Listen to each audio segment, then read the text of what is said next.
देखो इससे पहले वाला जो हम बताए थे उसमें क्या करते थे, ड्रॉ करने के लिए सबसे पहले ये जो ड्रॉ किए हैं हम लोग उसके लिए एक एक्सिस बनाते थे और उसमें एक्स कंपोनेंट और वाई कंपोनेंट बनाते थे और फिर उसका जो कंपोनेंट होगा न्यूमेरिकल वो लिखते थे।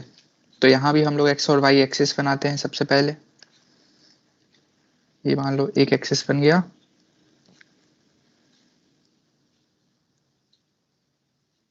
सर वीडियो नहीं दिखा रहा है। दिख रहा है, आपका नेट स्लो होगा। ये हो गया एक एक्सिस, ये दूसरा एक्सिस। बाकी लोग को दिख रहा है ना? Yes sir. Yes sir. ठीक है, this is X and this is Y.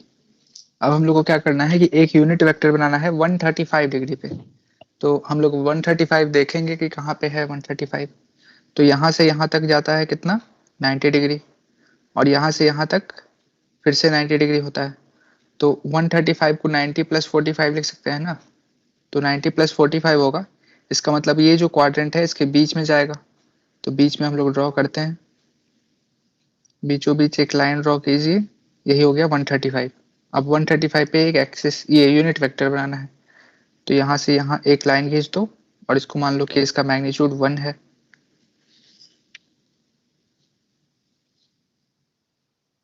यही आपका यूनिट वेक्टर हो गया।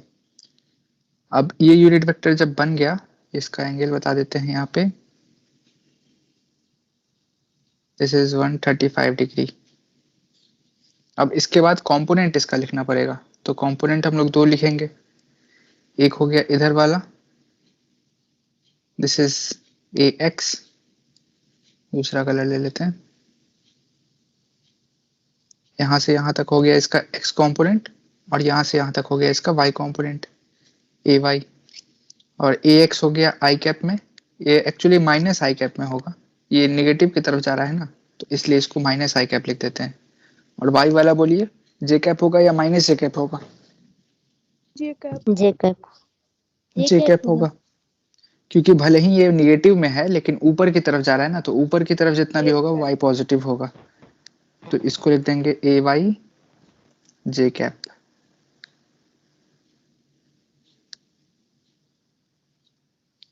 तो ये तो ड्रॉ वाला काम हो गया हमारा। अब इसको राइट करते हैं, तो लिखेंगे वेक्टर ए या फिर कोई भी वेक्टर एन कैप, इसको मान लो लिख देते हैं, vector A is equal to A X I cap plus A Y J cap, A Y J cap. और ये वाला जो है ए एक्स, इसको आप अगर ऐसे लिखे हो इसका मतलब कि ए एक्स का वैल्यू निगेटिव होगा, या फिर सिर्फ ए एक्स लिख रहे हो तो यहाँ पे माइनस आई कैप डालना पड़ेगा। तो अभी हम लोग सिर्फ आई कैप लिख देते हैं और यहाँ पे भी ए एक्स ही डाल देते हैं। ए एक्स आई कैप लिखे हैं, इसका मतलब कि ए एक्स का जो वैल्यू है वो बाद में नेगेटिव आने वाला है।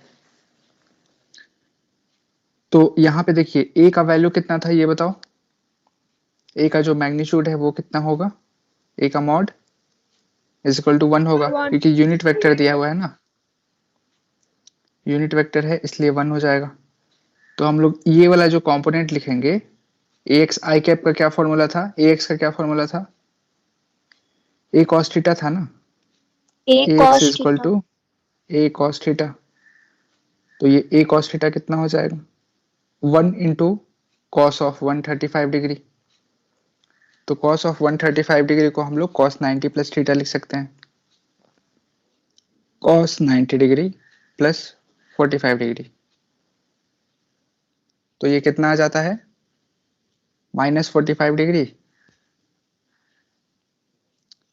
कॉस 90 प्लस थीटा जब करोगे तो -1/√2 आना चाहिए। तो ये हो गया ए एक्स का वैल्यू। फिर ए वाई का वैल्यू लिखोगे तो ये हो जाएगा ए साइन थीटा। ए का वैल्यू है 1 और साइन थीटा कितना है यहाँ पे बताइए, साइन फिर से 135 है। और यहाँ पे साइन 135 ना लेके हम लोग ये वाला भी ले सकते थे कि ये वाला जो कंपोनेंट होगा यहाँ से यहाँ तक वही हो जाएगा। तो यहाँ पे cos 45 ले सकते थे, यहाँ हो जाएगा साइन 90 प्लस 45 डिग्री। तो ये सिंपली 1/√2 आ जाता है। तो अब हम लोग को इन दोनों से लिखेंगे, इन दोनों से मिला के अगर लिखोगे तो वेक्टर ए जो है आपका, लेफ्ट साइड लिख देते हैं, vector A is equal to -1/√2 135 I cap plus 1/√2 J cap, या फिर इसको minus I cap plus J cap divided by √2 ऐसे भी दे सकते हैं। तो यही आपका आंसर हो जाएगा। ठीक है, तो ये बन गया। इसके बाद हम लोग अब क्रॉस प्रोडक्ट तो पढ़ चुके थे ना आप लोग? हाँ पढ़ लिए थे। तो क्रॉस प्रोडक्ट जब पढ़ लिए तो अब चलते हैं फोर्स पढ़ते हैं, जो एक्चुअल आपका चैप्टर है। वेक्टर का कहानी यहीं तक था। अब फोर्स का डेफिनेशन दीजिए कोई आदमी। Force, The force may be defined as as an agency which changes or tends to change the state of rest or of uniform motion or the direction of motion of a body. हाँ ठीक है, तो उसको हम लोग short में define करते हैं, एनी काइंड ऑफ पुल और पुश। कोई भी ऑब्जेक्ट है और वो उस पर कोई पुल हो रहा हो, यानी खींचा जा रहा हो इसको इधर की तरफ, या फिर इसको पुश किया जा रहा हो, ऐसे धक्का दिया जा रहा हो, तो इन सारे चीज को हम लोग बोलते हैं फोर्स। तो ये जो है इस ऑब्जेक्ट का मोशन चेंज कर सकता है। तो अगर मान लो कोई डेफिनेशन में बोले कि एनी काइंड ऑफ पुल और पुश, या फिर छोड़ो इसका हम लोग पोजीशन देखते हैं। पोजीशन, इसके फोर्स जानने से पहले हम लोग पोजीशन जानते हैं कि क्या होता है। पोजीशन वेक्टर, पोजीशन, पोजीशन किसको बोलते हैं? किसी भी ऑब्जेक्ट का कोई लोकेशन बताए किसी रेफरेंस फ्रेम से। जैसे ये ऑब्जेक्ट है, मान लो ये पेड़ है और इस पे कोई एप्पल लटका हुआ है, तो इस एप्पल का कोई पोजीशन पूछे कि एप्पल का पोजीशन क्या है, तो यहाँ पे नीचे जो एक न्यूटन नाम का बच्चा खड़ा है, इसके लिए उसका पोजीशन होगा कुछ ऐसा। इसको थोड़ा और नीचे कर देते हैं। तो इसके लिए ऐसा पोजीशन होगा कि इसका ये पोजीशन है और इसका कुछ हाइट है, मान लो 1 मीटर का हाइट है, तो इसके लिए ये पोजीशन होगा। और यहाँ पे मान लो ये आप खड़े हैं, तो आप इसको देख रहे हैं ऐसे, तो इसके लिए आपका कुछ और पोजीशन होगा, जैसे मान लो 5 मीटर है। तो सेम एप्पल के लिए अलग अलग रेफरेंस फ्रेम पे अलग अलग उसका पोजीशन हो जाता है। कोई मान लो यहाँ पे एरोप्लेन जा रहा है, तो उसके लिए कुछ और पोजीशन होगा। ये इसको देखे, इसमें कोई बच्चा बैठा हुआ है, इसका पायलट बैठा हुआ है, तो उसके लिए इसका पोजीशन कुछ और हो जाएगा। ये मान लो 10 मीटर है। तो एप्पल वही है, लेकिन उसका पोजीशन अलग अलग है अलग अलग ऑब्जेक्ट के लिए। तो पोजीशन को हम लोग डिफाइन करते हैं किसी रेफरेंस फ्रेम में। Is defined for a reference frame.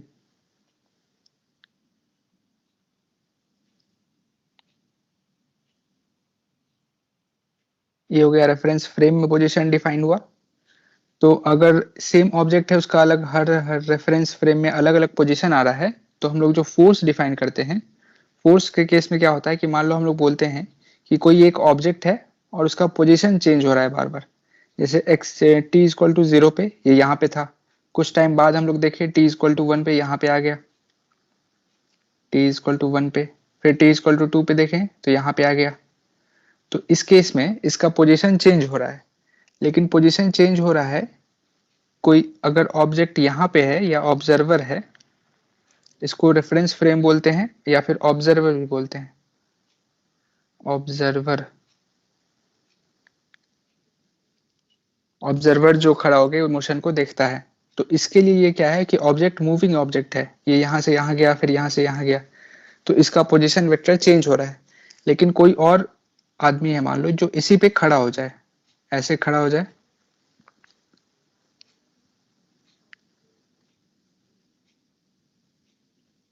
तो इसके लिए क्या है कि ये जैसे जैसे ऑब्जेक्ट आगे जाएगा वो आदमी भी उसके साथ साथ आगे जा रहा है, तो उसके लिए वो ऑब्जेक्ट रेस्ट पे है। तो rest and motion are relative terms, यहाँ से हम लोग ओरिजिनेट करते हैं, फोर्स को हटा देते हैं, रेस्ट एंड मोशन की बात करते हैं। Rest and motion are relative terms.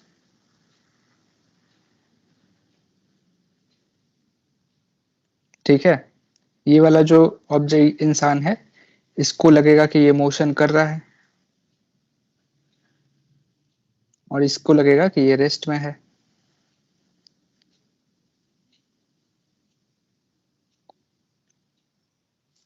ठीक है, तो रेस्ट एंड मोशन हो गया रिलेटिव टर्म और पोजीशन से डिफाइन होता है। अगर पोजीशन चेंज हो रहा है तो वो बोलेगा कि वो मोशन में है, पोजीशन नहीं चेंज हो रहा है तो वो बोलेगा कि रेस्ट में है। तो वेलोसिटी जब हम लोग डिफाइन करते हैं तो उसको बोलते हैं rate of change of position vector. अब ये जो पोजीशन बता रहे हैं, ये जो ऐसे पोजीशन बताया कि 1 मीटर है या 5 मीटर या 10 मीटर है, इसको एक हम लोग फ्रेम बना दें और उसमें बताएं ये मान लो कोई कोऑर्डिनेट सिस्टम है और इसमें एक पार्टिकल है, इसका पी पॉइंट नाम है, और यहाँ से यहाँ एक वेक्टर बना दिए और इसको हम लोग दिखा दिए आर से, वेक्टर आर। तो ये जो आर वेक्टर है इसी को हम लोग बोलते हैं इसका position vector. R is the position vector.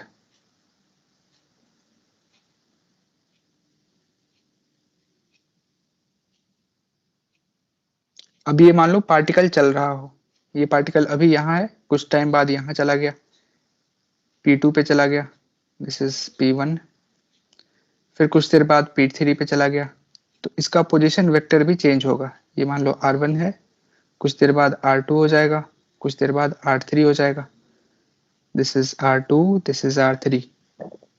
तो ये पोजीशन वेक्टर बार बार चेंज हो रहा है। तो पोजीशन वेक्टर जब चेंज हो तो हम लोग बोलेंगे कि ये बॉडी मोशन में है और इसका जो चेंज होगा rate of change of position vector, change of position vector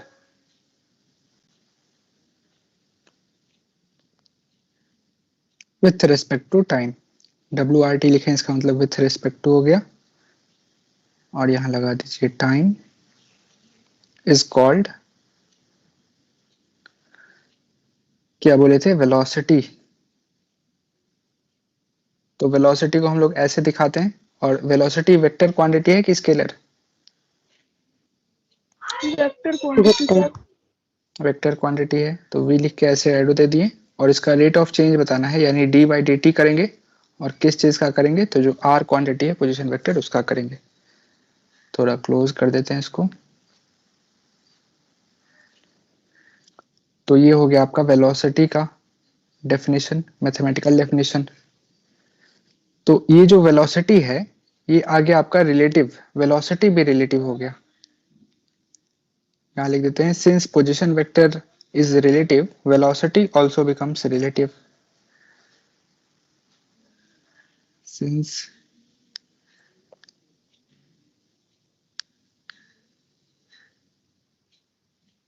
vector R changes, या फिर पोजीशन वेक्टर लिख देते हैं, position vector R changes with change in reference, changes with change of reference frame,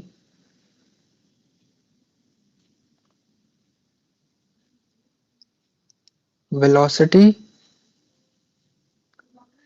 also becomes frame dependent, also becomes frame dependent।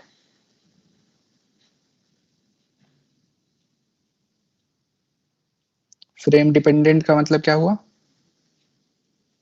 अलग अलग reference frame में same object का अलग अलग वेलोसिटी आ सकता है। जैसे मान लो कि आप कार में बैठे हुए हो, कार नहीं ट्रेन मान लेते हैं,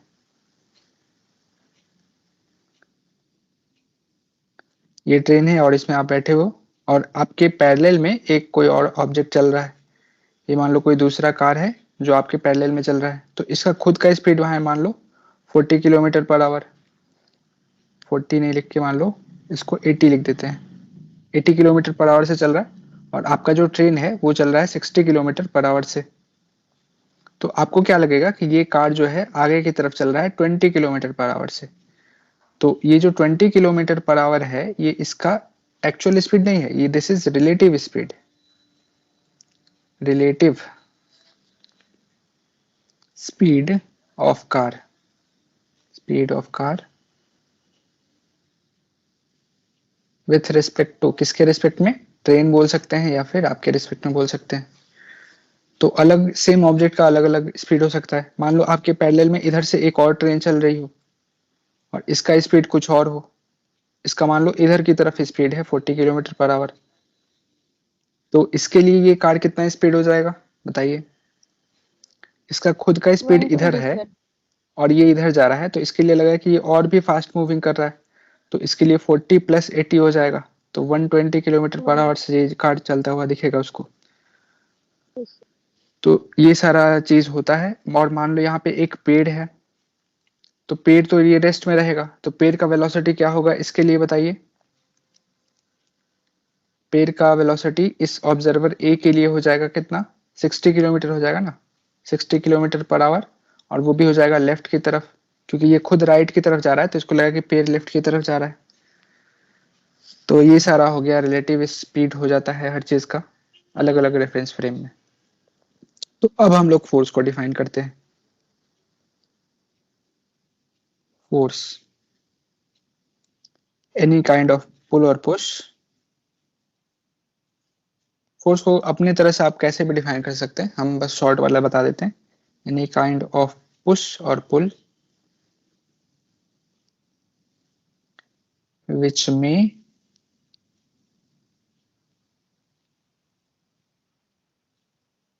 or may not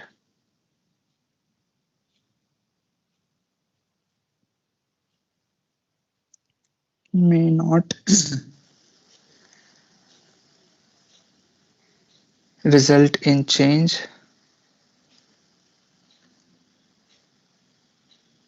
of position vector।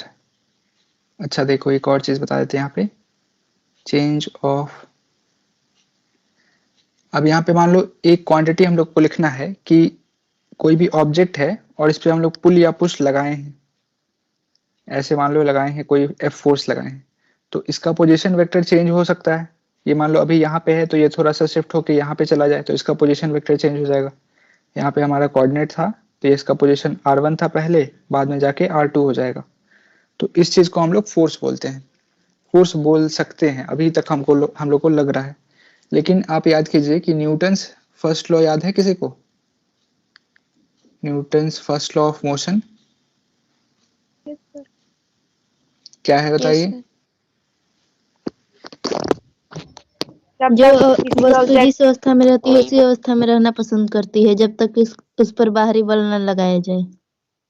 हाँ ठीक है। तो देखिए कोई भी ऑब्जेक्ट है मान लो वो सेम वेलोसिटी से जा रहा है, जैसे मान लो ये 40 किलोमीटर या फिर कुछ भी v वेलोसिटी से जा रहा है, तो इस पे अगर हम लोग कोई भी फोर्स ना लगाएं तो ये चलता ही रहेगा, ये अभी भी इसका v वेलोसिटी रहेगा आगे की तरफ। कुछ देर बाद देखो तब भी वही है, बाद में देखो 10 घंटे बाद देखो तब भी वही वेलोसिटी है। तो ये उस केस में होता है कि जब इस पे कोई भी फोर्स ना लगाया जाए। फोर्स नहीं लगाने का मतलब हुआ कि ना हम इसको धक्का दे रहे हैं ना इसको रोक रहे हैं। रोक नहीं रहे हैं इसका मतलब कि ये जो मान लो ऐसे है तो यहाँ पे ये जो घर्षण का बल होता है फ्रिक्शनल फोर्स वो भी नहीं लग रहा हो, तो जब वो भी नहीं लग रहा है तभी हम बोलेंगे कि इस पे कोई भी फोर्स नहीं लग रहा है। तो उस केस में इसका वेलोसिटी जो है वो कांस्टेंट रहता है, हमेशा ही v से मूव करता रहेगा। There is no friction, friction भी नहीं रहे तब ऐसा होता है। तो इस केस को हम लोग बोलते हैं कि ये न्यूटन्स फर्स्ट लॉ हो गया कि कोई ऑब्जेक्ट जो जिस भी वेलोसिटी से जा रहा है उस वेलोसिटी से चलता रहेगा। तो यहाँ पे देखिए, यहाँ पे हम अगर कोऑर्डिनेट सिस्टम बनाते हैं कोई, तो इस केस में क्या होगा कि इसका पोजीशन वेक्टर तो चेंज होगा ना। ये मान लो r1 है, ये r2 होगा, ये r3 होगा, ये r4 होगा। तो किसी भी ऑब्जेक्ट पे फोर्स नहीं लग रहा है, अभी यहाँ पे कोई भी फ्रिक्शन नहीं है और कोई इधर धक्का देने वाला नहीं है, फिर भी इसका पोजीशन वेक्टर चेंज हो रहा है बार बार, r1 से r2 हो गया, r3 हो गया। तो इस ऑब्जेक्ट के पास वेलोसिटी है कि नहीं ये बोल सकते हैं कि नहीं हम लोग? वेलोसिटी इक्वल टू 0 होगा कि वेलोसिटी नॉट इक्वल टू 0 होगा? है, वेलोसिटी तो है। और फोर्स क्या होगा? फोर्स 0 होगा कि फोर्स नॉट 0 होगा ये बताइए? फोर्स 0 होगा। फोर्स 0 होगा। तो एक्सीलरेशन हम लोग क्या यहाँ पे, हाँ एक्सेलरेशन 0 हो जाएगा।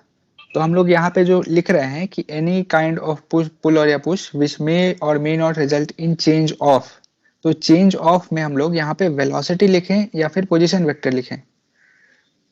पोजीशन वेक्टर, पोजीशन वेक्टर या फिर स्लैश देके velocity?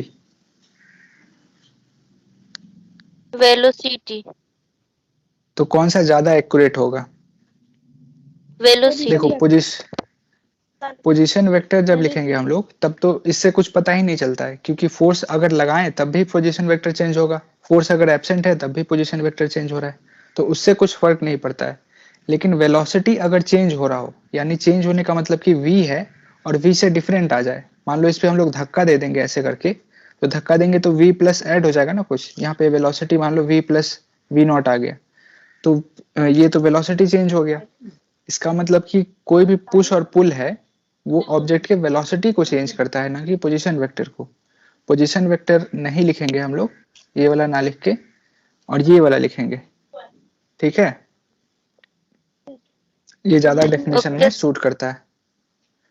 which may or may not result in change of velocity of the object। यहाँ पे डाल दो on an object. Velocity. Position नहीं लिखना है, पोजीशन को हटा देते हैं, वेलोसिटी लिखना है।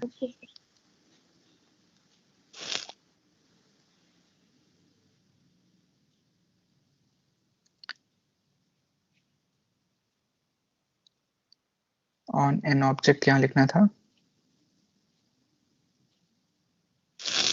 velocity of the object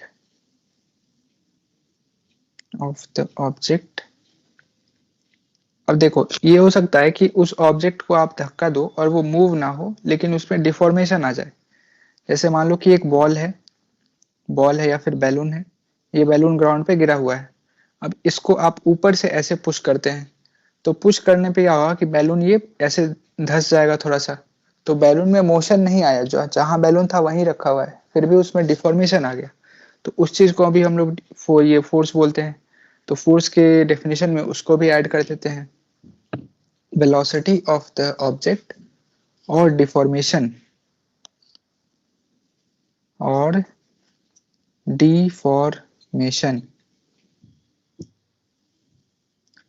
in its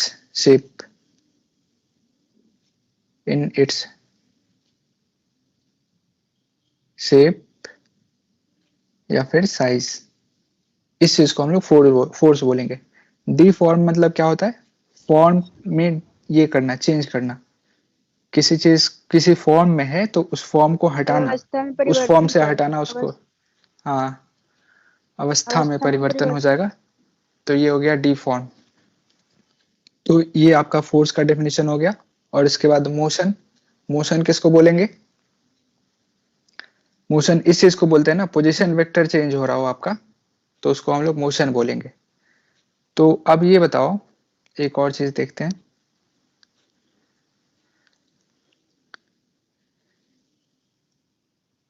ये मान लो पेड़ है कोई, तो पेड़ तो हमेशा यहीं पे रहेगा, तो इसका हम लोग अगर कोई बोले कि वेलोसिटी क्या होगा, वेलोसिटी इज इक्वल टू 0, और कोई बोले कि इसका वेलोसिटी है 10 मीटर पर सेकेंड, तो दोनों ही सही है कि एक ये वाला गलत है? ये बताइए।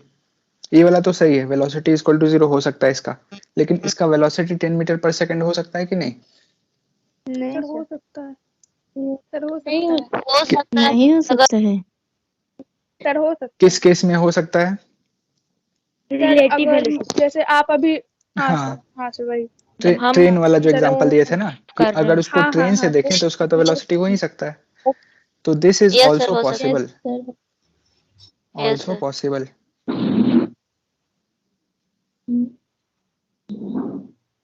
ऑल्सो पॉसिबल, बिकॉज रीजन में क्या लिखें?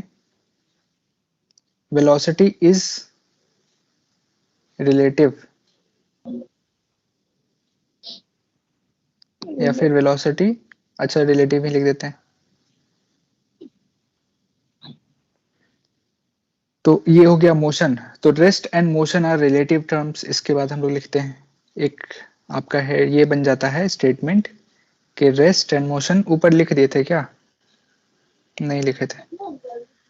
रेस्ट एंड मोशन, ये आपके एग्जाम में भी प्रीवियस क्वेश्चन में आया था कि explain that rest and motion are relative terms.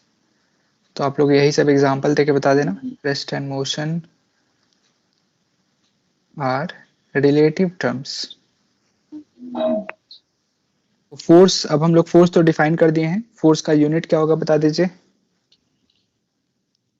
Newton. Force हो गया न्यूटन, सर।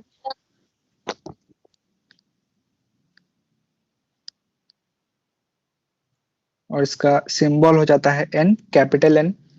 और इस न्यूटन को अगर हम लोग ये इसमें लिखें, बेसिक क्वांटिटी में लिखना चाहें, तो force is equal to mass into acceleration लिखते हैं, मास इनटू एक्सेलरेशन। तो इसका अगर डायमेंशन दे दें दोनों तरफ, फोर्स का डायमेंशन क्या होगा, तो मास का डायमेंशन क्या था बताइए। MLT-2 kg मास के लिए m लिख kg देंगे या फिर kg लिख सकते हैं, kg मतलब यूनिट हो जाएगा, और एक्सेलरेशन के लिए LT-2। LT-2, yes sir. तो ये हो गया फोर्स का डायमेंशन। ये तो हम लोग पहले ही कर ही चुके थे फर्स्ट चैप्टर में, और इसका यूनिट यहाँ पे लिख देते हैं, और kg मीटर पर सेकंड स्क्वायर, kg ये kg लिखना था, किलोमीटर नहीं। ये हो गया फोर्स। और अदर यूनिट इसका क्या क्या हो सकता है, ये तो हो गया SI यूनिट। डाइन भी एक यूनिट था ना, में लिख सकते हैं डाइन। डाइन में CGS, 10 to the CGS में हो power जाएगा 5। डाइन, 10 to the और power 5 डाइन 1 न्यूटन। FPS में हो जाता है poundal. Yes sir, poundal. Pound हो जाता है वेट का, और पाउंडल लगा दो तो हो जाता है फोर्स। ये हो गया, और इसका डायमेंशन भी हो गया। बस फोर्स में इतना ही था। इसके बाद मोमेंटम पढ़ते हैं। मोमेंटम, मोमेंटम क्या होता है, मोमेंटम का आप लोग ये बताओ, ये फॉर्मूला बताओ। Mass into velocity. हाँ, मास इनटू वेलोसिटी करना है। यहाँ पे हम लोग एक्सेलरेशन करते थे तो इससे आता था फोर्स। अगर ये कर दें, इसको वेलोसिटी बना दे, तो वो आ जाएगा मोमेंटम। तो इसका हम लोग डेफिनेशन पहले लिखते हैं। It is a measure of quantity of motion. Mute हो जाओ Swati.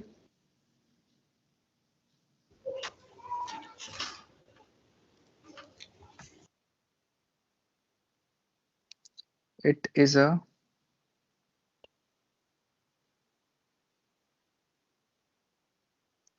of quantity of motion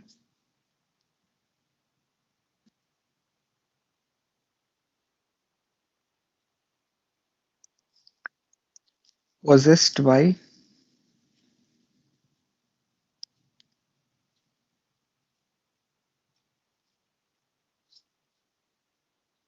a moving body। और इसका जो प्रोडक्ट ये होगा, मतलब कि न्यूमेरिकल वैल्यू होगा, वो लिख देते हैं। It is taken to be product of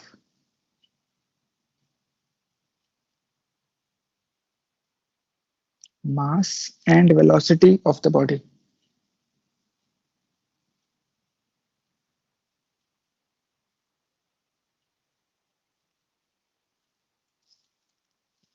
अब मैथमेटिकली इसको लिख देते हैं। मैथमेटिकली, या फिर ऐसे ही लिख देते हैं। मोमेंटम को हम लोग दिखाते हैं P से। अब ये जो P है, अभी छोड़ दो, ये मान लो मास इनटू वेलोसिटी लिखे हैं। तो ये जो v है, ये एक वेक्टर क्वांटिटी है। तो RHS में वेक्टर है तो LHS में भी वेक्टर होगा। इसका मतलब हो गया कि मोमेंटम जो है एक वेक्टर क्वांटिटी है। It is a vector quantity. और फोर्स क्या है, फोर्स वेक्टर है कि scalar? Force vector vector quantity है। क्योंकि यहाँ पे जो एक्सेलरेशन है ये भी वेक्टर ही होता है। तो ये मोमेंटम हो गया, और ये तो हो गया एक पार्टिकल का। कोई एक पार्टिकल है, मान लो इसके पास m मास है, this particle of mass m is moving with velocity v, तो इसका p हो जाएगा m इंटू v। अगर मान लो कोई एक सिस्टम है सिस्टम कहने का मतलब कि एक पार्टिकल है और ये m मास का है, m1 है, और ये v वेलोसिटी से जा रहा है, v1 वेलोसिटी से। कोई मान लो m2 है और ये इधर की तरफ जा रहा है v2 वेलोसिटी से, इसका मास है m2। और कोई पार्टिकल ये है और ये जा रहा है इधर की तरफ v3 वेलोसिटी से, और इसका मास है m3। ऐसे ही डॉट डॉट करके बहुत सारा पार्टिकल है। तो इस सब को हम लोग बोलते हैं कि ये एक सिस्टम है, और इस सिस्टम का टोटल मोमेंटम क्या होगा, वो सारे का सम हो जाता है। इसका अगर p लिखना हो तो हम लोग लिखेंगे m1 v1 plus m2 v2। Mute हो जाओ ना सब लोग।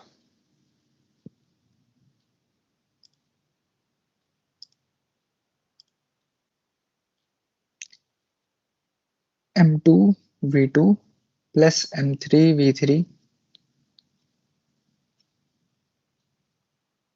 प्लस डॉट डॉट डॉट हो जाएगा। तो इसमें आपको पूछा जाए, अच्छा अब ये देखो, इससे आता है एक चीज, कंजर्वेशन ऑफ मोमेंटम। अगर कोई सिस्टम है, इसमें ये जा रहा है, तो मान लो कुछ देर बाद क्या होता है कि ये सब टकरा जाते हैं। कुछ देर बाद मान लो ये पार्टिकल है, ये आगे चल के यहाँ पे आया, ये वाला आगे चल के यहाँ पे आया, और ये वाला आगे चल के यहाँ पे आया, और तीनों एक दूसरे से कोलाइड कर गया। तो कोलिजन के बाद क्या होगा कि ये किसी और डायरेक्शन में चला जाएगा, ये टकरा के मान लो इधर चला गया, ये टकरा के वापस आ गया, ये टकरा के इधर चला गया। तो इस केस में क्या होगा कि अगर इस पे कोई भी एक्सटर्नल फोर्स नहीं लग रहा हो, तब सबका मोमेंटम कंजर्व्ड होता है। उसको हम लोग कंजर्वेशन ऑफ लीनियर मोमेंटम बोलते हैं। उसको भी हम लोग पढ़ेंगे। उससे पहले हम लोग पढ़ लेते हैं कि न्यूटन्स लॉ ऑफ मोशन क्या होता है, क्योंकि कंजर्वेशन ऑफ लीनियर मोमेंटम पढ़ने के लिए हम लोग को न्यूटन्स लॉ को यूज करना है। न्यूटन्स लॉ आप लोग पढ़े ही होंगे, लेकिन फिर भी हम लोग रिवाइज कर लेते हैं शॉर्ट में।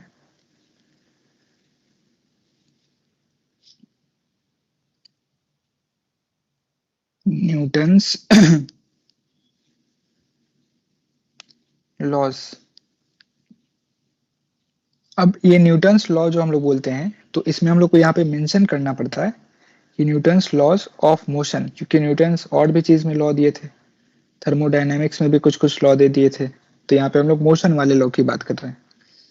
तो पहला लॉ यहाँ पे क्या है कि बॉडी जो है वो रेस्ट या फिर मोशन में रहता है जब तक उस पर कोई फोर्स ना लगे।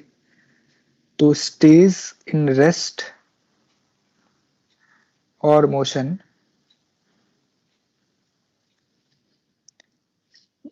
मोशन जो है यूनिफॉर्म होता है। यूनिफॉर्म यहाँ पे डाल देते हैं, uniform motion, unless acted upon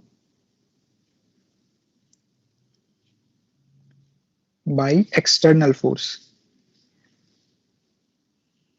bye an external force. जब तक कोई बाहरी बल ना लगे उस पे, तो वो रेस्ट या फिर मोशन में चलता रहेगा। और दूसरा है उसका कि फोर्स इज, ये जो है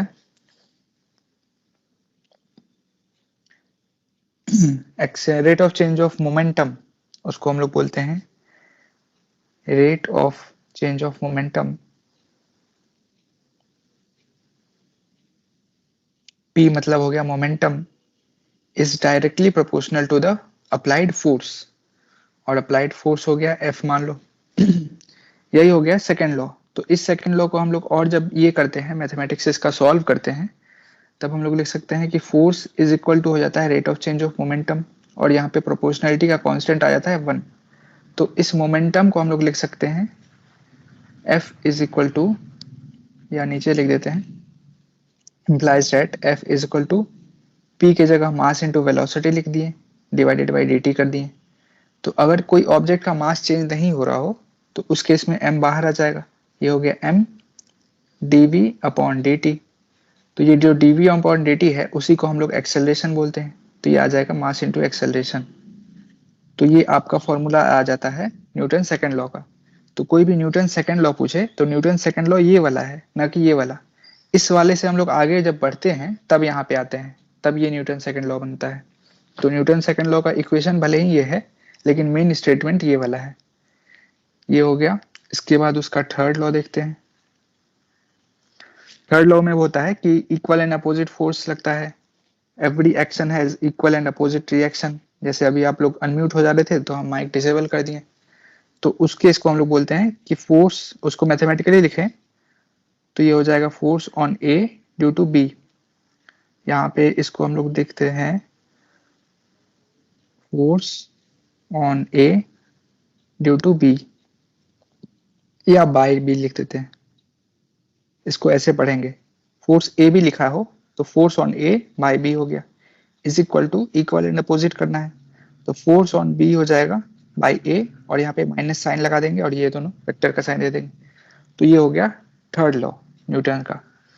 तो ये तीनों लॉ है। आपके सिलेबस में न्यूटन्स लॉ नहीं लिखा हुआ है लेकिन इन तीनों का यूज करना ही है हम लोग को, इसलिए ये तीनों लॉ लिख दिए हैं। अब इन तीनों लॉ को जानने के बाद हम लोग करेंगे कंजर्वेशन ऑफ लीनियर मोमेंटम। एक मिनट अनम्यूट कर दे आप लोग को।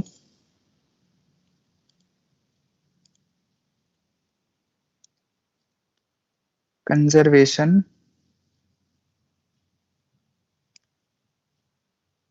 Of momentum.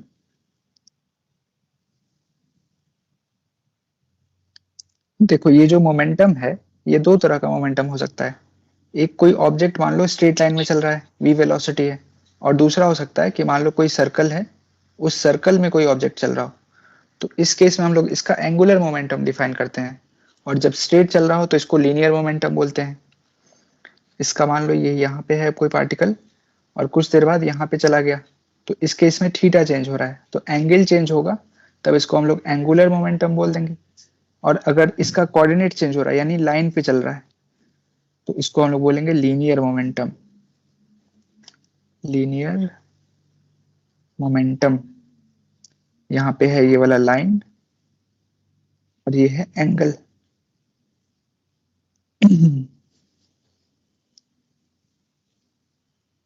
मोमेंटम।